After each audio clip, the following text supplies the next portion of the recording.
कथित षड्यंत्र है, दुखद है, हृदय विदारक है और अकल्पनीय है, और इसके पीछे बहुत बड़ी साजिशें हैं। भीड़ तो कारण है ही है, पर इसका कुछ ना कुछ साजिश का हिस्सा है जो छोटी घटनाओं को इशारा करके हिंदुत्व की छवि को खराब करवाना चाहे।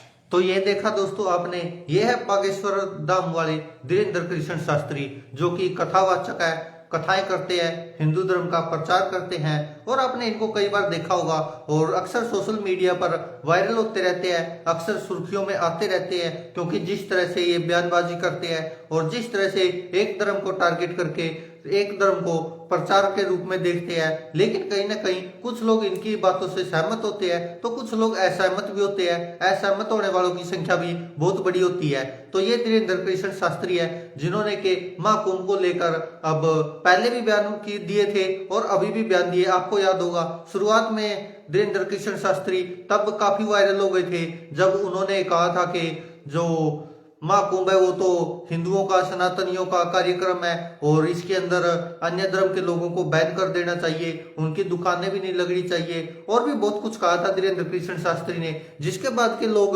चर्चा करने लगे थे इस विषय पर। और अब आपको याद होगा कि अभी 1-2 दिन पहले ही धीरेन्द्र कृष्ण शास्त्री ने और भी कुछ बयान दिए थे जिनकी के काफी चर्चा हो रही है, और आपने देखा भी होगा, आपको भी शायद एक बार वो सुनने चाहिए क्या कुछ कहा था धीरेन्द्र कृष्ण शास्त्री ने महाकुंभ को लेकर। और कहा था कि जो लोग महाकुंभ में नहीं आ रहे वो देशद्रोही कहे जाएंगे, और ऐसा ही कुछ कहा था धीरेन्द्र कृष्ण शास्त्री ने। हालांकि अपने चमत्कारों की वजह से और जो ये चिट्ठियां निकालते, जो पर्चियां निकालते हैं, उनकी वजह से काफी सुर्खियों में रहते हैं धीरेन्द्र कृष्ण शास्त्री। आप एक बार ये जरूर देखिए क्या कहा था उन्होंने। भारत के जितने लोग आ रहे हैं जिनके अंदर विरोध का कीड़ा नहीं है, उन्हें व्यवस्था और आस्था नजर आ रही, और जिनके अंदर आस्था नहीं है उन्हें अव्यवस्था नहीं। हम यहाँ व्यवस्था लेना थोड़ी आए, इसलिए हर व्यक्ति को आना चाहिए। जो नहीं आएगा वो पछताएगा, वो देशद्रोही कहलाएगा।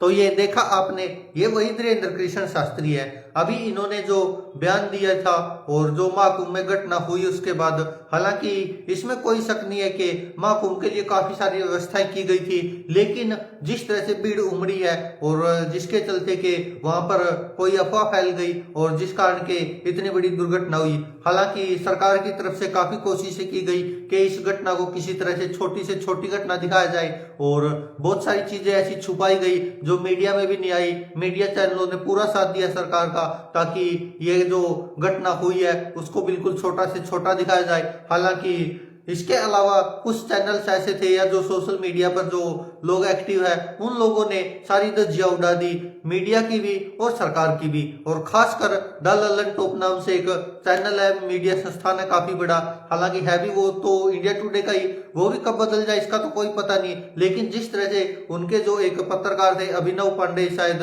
उनका नाम था, और जिस तरह से उन्होंने दिखाई और बताया कि जो महाकुंभ में संगम में जो भगदड़ मची थी, उसके अलावा भी कहीं पर और भगदड़ मची है, और जिसके बाद वो वीडियो सोशल मीडिया पर खूब छाया, क्योंकि ललन टॉप टीवी चैनल तो है नहीं, वो भी ऐसे ही यूट्यूब पर आता है, फेसबुक पर आता है। तो उसके बाद ललन टॉप की पत्रकारिता को लोग सलाम करने लगे और कहने लगे कि ये देखिए सच्चाई से अवगत कराया। और आपको याद होगा वो वीडियो भी मिलियन में गया है, इंस्टाग्राम पर, यूट्यूब पर, फेसबुक पर, हर जगह लोगों ने देखा और उसको आगे की आगे फैलाया। और कहीं ना कहीं इसको लेकर सवाल उठने लगे कि जो सरकार ने व्यवस्थाएं की थी और जो दावे किए थे, जो प्रचार किया गया और जिस तरह से इवेंट बनाया गया, जैसे आपको याद होगा 22 जनवरी को जो पिछले साल राम मंदिर का जो उद्घाटन हुआ था और जिस तरह से उसका एक इवेंट बनाया गया था, सरकार ने ऐसी ही कोशिश की थी यहाँ पर भी कि ऐसा ही इवेंट बनाया जाए महाकुंभ में। हर जगह मोदी योगी के फोटो लगे हुए थे, आपको पता ही है,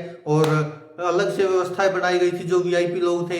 हालांकि उनके कुछ लोगों के लिए जरूरी भी होती है, लेकिन ऐसी व्यवस्था बनाई गई कि वहां पर भगदड़ मच गई। और जो वहां पर जो भगदड़ मची थी, जो दूसरी जगह संगम में तो मची थी, वहां पर सरकार कह रही कि 30 लोगों की ही मौत हुई है। हालांकि सोशल मीडिया पर ऐसे बहुत सारे दावे किए जा रहे हैं कि भगदड़ में केवल 30 लोगों की मौत नहीं हुई। ये सरकार आंकड़ा छिपाना चाह रही है, मीडिया को वहां पर घुसने नहीं दिया जा रहा। और आज भी TV9 भारतवर्ष का कोई रिपोर्टर था, उसने भी दावा किया कि सरकार ये सब छुपा रही है जानबूझकर और मौतों का आंकड़ा काफी ज्यादा है, लेकिन सरकार उसको सामने नहीं आने देगी। हालांकि इसको लेकर विपक्ष भी सवाल उठा रहा है और सरकार जिस तरह से कर रही है उसको लेकर भी सवाल उठ रहे हैं। अब आगे क्या होगा ये तो नहीं पता, लेकिन इसको लेकर लोग सवाल उठा रहे कि बागेश्वर धाम वाले वीरेंद्र कृष्ण शास्त्री तो चमत्कारी बाबा है और इतने बड़े बड़े चमत्कार करते हैं, तो आखिरकार महाकुंभ में तो वो भी थे, तो फिर ये इतनी बड़ी घटना हो कैसे गई, इसको लेकर सवाल उठाने लगे लोग।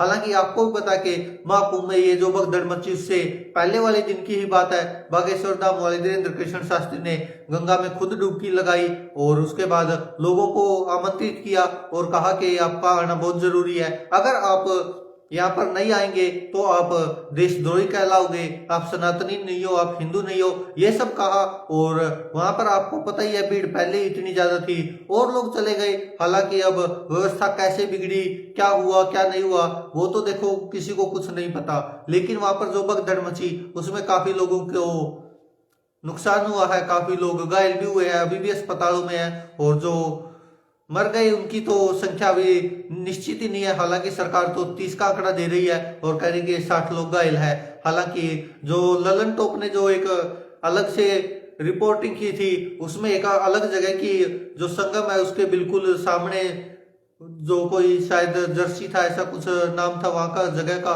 तो वहां पर कह रहे अलग से भगदड़ मची थी। और जो वहां पर चशमदीद थे वो तो कह रहे कि संगम में तो इतनी बड़ी भगदड़ थी नहीं जितनी यहाँ पर हुई। हालांकि उसमें दिखाया भी गया साफ साफ कि 7-8 ट्रैक्टर ट्रालियां भर के वहां से जो अवशेष बचे हुए थे, लोगों के कपड़े चप्पल जूते ये सब सामान रह गया था, उसको लाद लाद कर JCB के द्वारा। हालांकि वो 12 घंटे बाद की बात है तब ये सब हो रहा था। हालांकि उससे पहले भी जो नगर निगम है या जो सफाई कर्मचारी है, क्योंकि सरकार तो छुपाना चाहती है ऐसे मुद्दों को, तो उन्होंने वहां पर सारा कुछ किया, लेकिन उसके बावजूद भी किसी तरह से जो हल्दीराम की जो वहां पर स्टॉल लगी हुई थी उसकी वीडियो वायरल हुई। और ललन टॉप का जो वो पत्रकार था अभिनव पांडे, उसको भी सलाम है, वो वहीं पर था और वो जल्दी से वहां पर पहुंच पाया। रात को शायद 12 बजे उन्होंने वो वीडियो शूट किया और उसके बाद वो पब्लिश हुआ, तो सुबह हर कोई हैरान था कि ऐसे कैसे हो गया। और उसने सीधे सीधे आरोप लगाए कि जो यहाँ के अधिकारी थे या जो प्रायोजक थे इस मेले के, उन्होंने ये सब पूरी देश से घटना छुपाई गई। और उसने कहा कि ये देखिए मौत का आंकड़ा 30 बताया जा रहा है सरकार के द्वारा, लेकिन यहाँ पर आप देख सकते हैं जिस तरह का हाल है और जिस तरह से यहाँ पर भगदड़ मची हुई है उससे समझा जा सकता है कि कितने लोगों की मौत हुई होगी। हालांकि वहां पर जो लोग थे, जो लोकल लोग थे, वो तो दावा कर रहे थे कि यहाँ पर बहुत ज्यादा लोगों की मौत हुई है। और जो हल्दीराम की जो स्टॉल लगी हुई थी वहां पर जो लड़की काम करती है उसने भी दावा किया कि 5-6 लोग तो हमारे इधर इस दुकान में ही मरे पड़े थे, उनकी लाश को भी बहुत समय बाद उठाया गया। और जो पुलिस वाले थे वो केवल ये गिनती करने आए थे कि 20 मर गए 30 मर गए, उनके अलावा उन्होंने कोई सहयोग नहीं किया। यहाँ पर पुलिस वाले थे ही नहीं जो सहयोग कर सके या लोगों की जान बचा सके। लोगों का दम घुट रहा था, लोग बस ये चाह रहे थे कि किसी तरह से इस महाकुंभ से निकला जाए और इसको लेकर लगातार सवाल उठ रहे हैं। और अब जो बागेश्वर धाम वाले वीरेंद्र कृष्ण शास्त्री है उन्होंने भी इस महाकुंभ में जो घटना हुई है, भगदड़ मची है, उसमें जिन लोगों की मौत हुई है उनको कहा कि ये मरे नहीं है बल्कि इनको तो मोक्ष प्राप्त हुआ है। और कहा कि मर तो वैसे 20-30 साल बाद वैसे ही मर जाते, लेकिन यहाँ पर मरे हैं तो उनको मोक्ष मिल गया है। अब लोग कह रहे हैं कि अगर इतना ही मोक्ष था तो बाकी लोगों ने क्यों नहीं लिया, केवल 30 लोगों को ही मोक्ष चाहिए था और इतनी ही जल्दी थी मोक्ष की, तो फिर आप भी डुबकी लगा लेते। ऐसे ऐसे लोग सोशल मीडिया पर पोस्टर डाल रहे हैं बागेश्वर बाबा के खिलाफ के बागेश्वर धाम वाले वीरेंद्र कृष्ण शास्त्री वैसे तो इतने चमत्कार करते हैं, तो क्या उनको 2-4 घंटे पहले होने वाली इस घटना का पता नहीं चला? जो वहीं पर थे ये मौजूद, उसके बावजूद भी ये घटना हुई, तो इन्होंने चमत्कार क्यों नहीं किया, इन्होंने पर्ची तब क्यों नहीं निकाली, इन्होंने भविष्यवाणी क्यों नहीं की कि यहाँ पर भगदड़ मचने वाली है, ताकि पुलिस प्रशासन अच्छे से व्यवस्था कर पाता। हालांकि सवाल लोग पुलिस प्रशासन पर, व्यवस्था पर, सरकार पर उठा रहे हैं, लेकिन बागेश्वर धाम वाले वीरेंद्र कृष्ण शास्त्री वापिस विपक्ष पर सवाल उठा रहे हैं और लोग कह रहे हैं कि ये देखिए सरकार की चापलूसी कर रहे हैं और विपक्ष पर ही सवाल उठा रहे हैं। हालांकि आपको याद होगा 2013 में भी ऐसी कुछ घटना हुई थी, हालांकि वो रेलवे स्टेशन पर हुई थी और तब महाकुंभ का जो कर्ता धर्ता बनाया गया था वो आजम खान को बनाया गया था और उसके बाद आजम खान ने खुद माफी मांगी थी जो संत थे वहां पर, और इसको लेकर एक वीडियो भी वायरल हुई है जो शंकराचार्य अतिमुक्तेश्वरानंद शायद ऐसा नाम है उन शंकराचार्य का, जिन्होंने कहा कि वो अलग संप्रदाय से होते हुए संतों के चरणों में झुक गया था और माफी मांगी थी कि हम व्यवस्था अच्छे से नहीं कर पाए। और एक आज की सरकार है जो वीआईपी कल्चर के चलते ऐसी भगदड़ मची, उनका तो यही मानना है। और इसको लेकर बागेश्वर धाम वाले धीरेन्द्र कृष्ण शास्त्री को भी लोग ट्रोल कर रहे हैं और कह रहे हैं कि इनको सब कुछ पता होता है, तो फिर आखिरकार इन्होंने क्यों नहीं वहां पर भविष्यवाणी की और आखिरकार क्यों नहीं लोगों की जान बचाई। उल्टा लोग तो ये तक कह रहे कि उल्टा बागेश्वर धाम वाले धीरेन्द्र कृष्ण शास्त्री लोगों की मौत का मजाक बना रहे हैं और कह रहे कि वो मरे नहीं है बल्कि उनको तो मोक्ष प्राप्त हुआ है। दोस्तों ये सब घटनाएं हुई है और इसको लेकर कुछ लोग कह रहे कि क्या बागेश्वर बाबा इसके लिए जिम्मेदार है, क्योंकि वो कह रहे थे कि जो लोग यहाँ पर नहीं आएंगे उनको देशद्रोही करार कर दिया जाएगा, जो यहाँ पर नहाने नहीं आएंगे वो देशद्रोही है, ये वो और भी न जाने क्या क्या। ऐसा पहली बार नहीं है, ये भाजपा की भी रणनीति रही है और बागेश्वर धाम वाले धीरेन्द्र कृष्ण शास्त्री है जो उनकी भी बयानबाजी अक्सर ऐसी ही रही है। तो इसको लेकर लोग सवाल उठा रहे हैं कि चमत्कारी बाबा के कहने पर लोग उनके विश्वास पर वहां पर पहुंचे होंगे जो लोग, लेकिन चमत्कारी बाबा तो अब उन्हीं की मौत का मजाक बना रहे हैं। दोस्तों आप क्या कहते हैं इस पर अपनी राय कमेंट बॉक्स में जरूर दीजिएगा। धन्यवाद दोस्तों, देखते रहिए सच की आवाज।